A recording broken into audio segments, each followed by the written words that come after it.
Hello and welcome back to KITE's free Python course. My name is Arman Shah, president of KITE, and today we're going to be going over conditional statements. So conditional statements or conditional executions simply look exactly like this.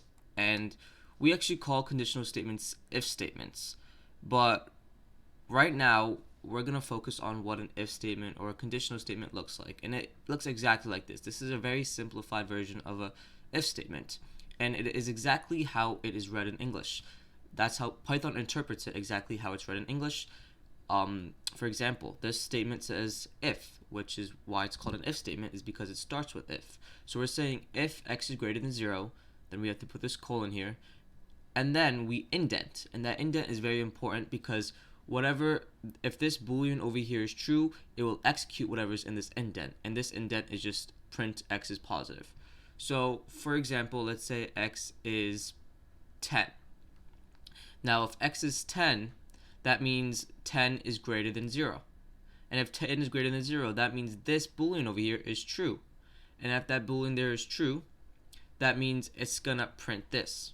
It's going to go into this indent, and whatever's indented, it's going to run. It's going to execute. If this boolean here is false, let's say x is -1, then this boolean is false, and now it's going to skip whatever's in the indent and it's going to go down to the next line that is not indented. And now these indents are called compound statements. And compound statements are simply just statements that are indented in Python. So for example, this compound statement is called an if statement. And you could also pass in if statements, meaning that whatever's in the indent will just pass and go to the next line of code. So if this boolean here is true, then we could pass it and we could just go to the next line of code. So again, my Replit is down right now for me, so I'm using my downloaded text editor, and we are going to start some if statements. So I'm going to say x is equal to 10 if x is greater than 0, print x is greater than 0. So let's run that, and we get x is greater than 0 right here, because simply x is greater than 10. So again, x equals 10, 10 is greater than 0, so it's going to print this. We can have multiple in the indents. Let's say print hello world if x is greater than 10. And it'll print both. Now, whatever's outside will be printed as well. So let's say we have something outside. This is a compound statement over here. Let's have something outside. Let's put print hello world there instead. So now, because print hello world is outside this if statement, as you can see, I can open and close if statement. That's only for my text editor. Replit has that as well. Some text editors might not have that, but most do. Print hello world is right here. It's not in this if statement. So for example, if I said x is -1, what's going to happen? This boolean here is untrue. It's false. So if it's false, whatever's in here won't be ran. But because this is outside that compound statement, outside the indent, this will be ran. So we just get hello world, not x is greater than 0, because x isn't greater than 0. And we could also, as I said, pass. So let's pass this. Oops. And let's put x is 1, which is greater than 0. So what's going to happen here? Because this boolean still is true, but because we're passing this, it's just going to go to the next line of code. Let's run this. It still goes to the next line of code because we passed it. Unless we put another function here, nothing will happen. So there's if and else statements as well in Python, and if and else statements are exactly how they sound as well. So for example, we have an if statement here, just what we learned. So remember, this x percentage 2 means remainder. So it's saying if the percentage of 2, meaning if the remainder, whatever x is, if the remainder of it divided by 2 is equal, we're asking if it's equal to 0, print this. Else, if it's not, print this. So if and else statements are exactly how they sound like. It's going to run this, and if this boolean here is true, it will print this. And then it will go down to the next. However, if this boolean here is false, let's say this boolean is false, then it's going to go to the else, and it's going to print whatever's in the else. So what will be the above picture return if x is 3? Let's focus on this question over here. So if x is 3, let's put x is 3 over here. What's 3 divided by 2? 1 remainder 1. So is that remainder equal to 0? No. So this boolean is false. So we're going to go to this else statement, and it's going to print x is odd. So let's see if that's right. X is 3, program returns x is odd. If x is 4, let's put x equals 4 here. 4 divided by 2 is just 2 with no remainder. That equals 0. That means this boolean is true, and it's going to print x is even. And we can ignore this else statement because since this one was true, it just goes to the next line of code. So what I'm going to do is I'm going to say x equals, let's put 15 for now. If x is greater than 10, greater or equal to 10,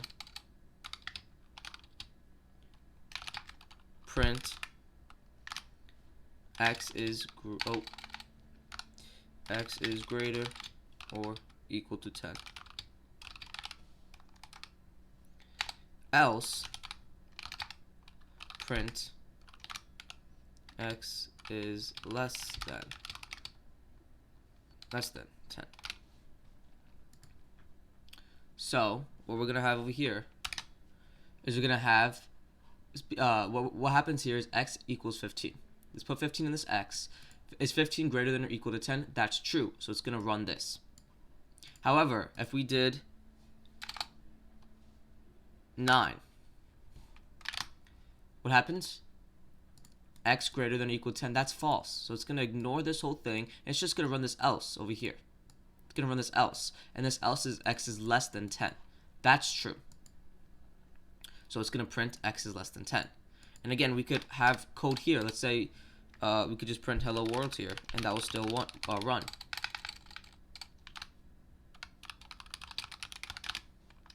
That will still run either way because it's outside the compound statement. So now we have chained execution, and this is what chained execution is, and there's a new term we're learning, and that's elif. And elif is simply a combination of else and if, and chained conditional statements are multiple if and else statements. So let's say I want to have another if. I can't just put another if. We usually put elif instead of another if. So it works exactly the same as what you would think it would work. So let's go through this line of code right here. If x is less than y, print x is less than y. Elif x is greater than y, print x is greater than y. And then else, if both of these are untrue, then it's going to print this. So first the line of code will go through this, read this. If this boolean is false, it would go to this line.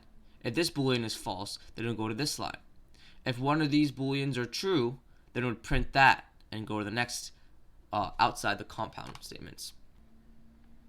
So let's say x is equal to 10 again. We're going to keep the same example. If x is greater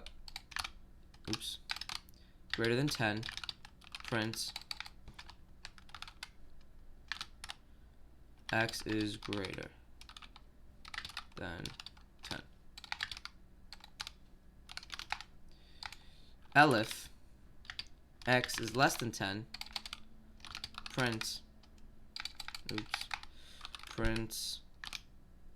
x is less than 10. And then else print x is equal to 10. So let's pick a random number. We can even have inputs here, so we can ask for an input. You can say x equals input of this, and then, but for this case, we're gonna keep it simple. So we're just gonna say x equals 10, and it's gonna run that.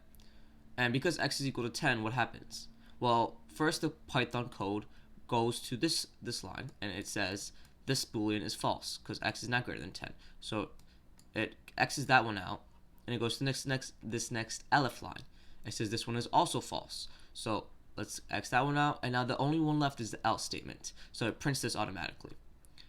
And obviously, if you do the other numbers, those will also work. You can also replicate this in your own replit. And then 9 will also work. And it was, again, 9 says this one is false, this one is true. Let's print this one. And notice how it doesn't go to the else because this one is true. It found one that was true. Now what we could also do is we could do elif x is equal to 10 right here. And remember, we have to use the double equal sign, not the single equal sign, because we're comparison. Okay, so what happens here is it works the same exact way, but we're not using else. We can use multiple elifs. We don't have to use else, just to clarify. And you could use as many elifs as you want, and you could use, but you can only use only one else, because that would only make sense. That would only make sense. So because x is equal to 10, this one's false, this one's false, this one is true, it will print this. Now we also have nested conditions, which are pretty much if and else statements inside if and else statements, or elif statements and whatnot inside. But we're going to go over a few of these, but you'll understand that they are not really helpful. Sometimes they're necessary. So let's go over this one, for example. We're saying if x is equal to y, print x and y equal. Okay. Now else, meaning if this boolean is untrue, let's run this one. Let's go over here. Now it's going to run these. So now we're saying if x is less than y, print x is less than y, else print x is greater than y. Okay, so I've replicated that code in my text editor, and we're going to set x equal to 5 and y equal to 5, just for the sake of this. And what's going to happen is x equal to y? That's going to be true. So, oops, can't highlight it. So what happens here is it prints just over here. It doesn't have to worry about the else statement for now. But when we change it up, let's say x is less than y, what happens is it goes to this one. This is untrue. All right, let's go to the else statement. Now this else statement has two if and else's within it. So now, is this true? And in the else statement, the first if statement is false, meaning it's going to go to this else, and now it's going to print this. But this is very complicated and very confusing. A more simpler way of doing it would simply get rid of that else statement and adding an elif statement like this. Oops. Like that. So now that would work without that confusing text. And yeah, so this is another unhelpful circumstance where you would not need to. Nested conditions are more confusing than regular. So for example, we're saying over here, if 0 is less than x, then we're saying another if x is less than 0, print x is a positive single digit number, when you could simply just use an and statement. If x is less than 0, if x is greater than 0, meaning 0 is less than x, and x is less than 10, print this. So instead of using two if statements within, you could just use an and. So today's exercise is actually similar to a previous exercise, but now we're going to remake our previous line of code in a few of the past, and I think it was the input lesson about operators, and we're gonna give the employee 1.5 times their hourly rate if they worked overtime, which would be above 40 hours. So try this out. If you need help or think you found the solution, join our Discord server below, and we'll have the answer there in the Python forum channel. Hi, and thank you again for joining us in today's lesson on conditional execution. Tomorrow we're going to go over try and except and more difficult conditional execution exercises. If you have any questions on exercise 1 or on this course in general, make sure to join the Discord server link. There you would be open to a Python forum channel where you could ask questions on exercises and even correct or find the answers to those exercises if you're having trouble on them.